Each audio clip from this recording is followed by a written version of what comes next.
Hey guys, this is Maya and you are on my channel Bookshot.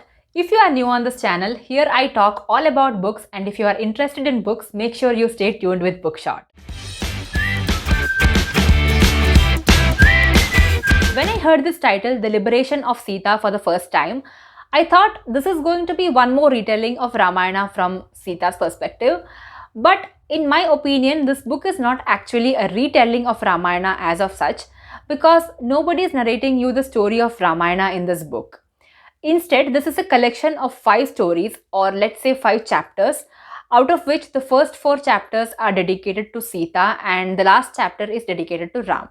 The context of this book is a fictional conversation happening between Sita and 4 other women characters of Ramayana during different instances in Sita's life. Remember that this is a completely fictional take. There is no such conversations happening in the original Ramayana. So this is coming completely from the author's imagination, and that is what makes this book really interesting. Now, this book originally comes from Telugu literature. It is written by the author named Popuri Lalita Kumari, who is also known as Volga in the literature world. Volga is actually the pen name of Lalita Kumari. This book was originally published in Telugu language by the name Vimukta. The book is also published in many other Indian languages by the same name Vimukta. You will find this book in Malayalam, Tamil, Odia, and Bengali. I am not sure about the Hindi version of this book or any other version of this book. The author of this book, Volga, has actually received Sahitya Academy Award for this work in the year 2015. Volga is an author known for her feminist writings. Her books are known to have progressive feminist ideologies. The credit of translating this book into English goes to T. Vijay Kumar and C. Vijay Shri. In this book, Volga has tried to showcase a fictional depiction of the other side of some stories that we have heard in Ramayana. So this is going to be an altogether different experience for you. But again, to understand the context in these stories, you need to have a basic idea of the epic. So if you are someone who have no idea about Ramayana, then probably this book is not for you. In the first story, which is called The Reunion, we get to see the reunion of Sita and Shurpanaka. Now, this might sound a little weird because Sita and Shurpanaka were not friends or anything in the first place. So I'm not sure how much this title actually makes sense. But anyways, Sita happens to meet Shurpanaka after so many years. Sita is now abandoned from Ayodhya and she is living in the ashram of Valmiki with her 2 sons. That is when she happens to meet Shurpanaka in the forest. And there happens a beautiful conversation between these 2 ladies. Over these years, Shurpanaka has transformed a lot and she shares her transformation story with Sita. Now, Shurpanaka is that character of Ramayana who actually triggers the enmity between Ram and Ravan, but we never get to hear about Shurpanaka after that.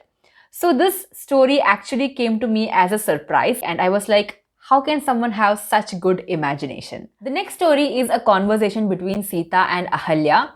Ahalya is that character of Ramayana who was cursed by her husband, accusing her of cheating on him. So Ahalya gives Sita a whole lot lecture about the chastity of a married woman, and Sita remembers Ahalya's words during different stages in her own life. Now comes the conversation between Sita and Renuka Devi. Renuka Devi is the mother of Parashuram.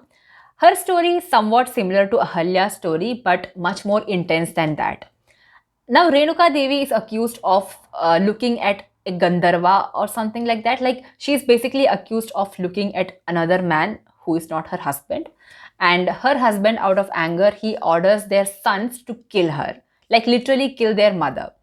And Parashuram is that son who agrees to do this, saying that obeying his father's words is a part of Arya Dharma. Like no matter what the father orders. So he decides to kill Renuka Devi. Now, obviously, she do not die. That is why she is now talking to Sita.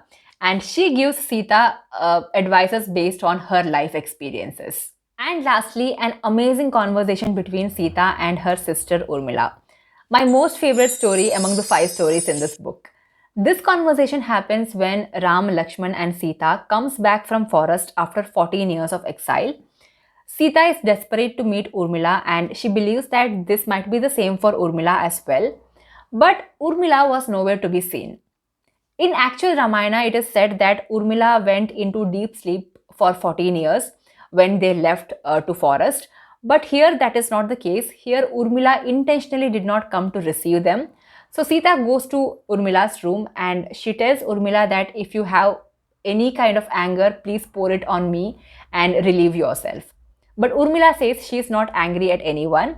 She says that she was actually angry when they left Ayodhya without even thinking about her. But later she worked on her emotions, she worked on her inner self, and over the last 14 years, she transformed into a strong woman.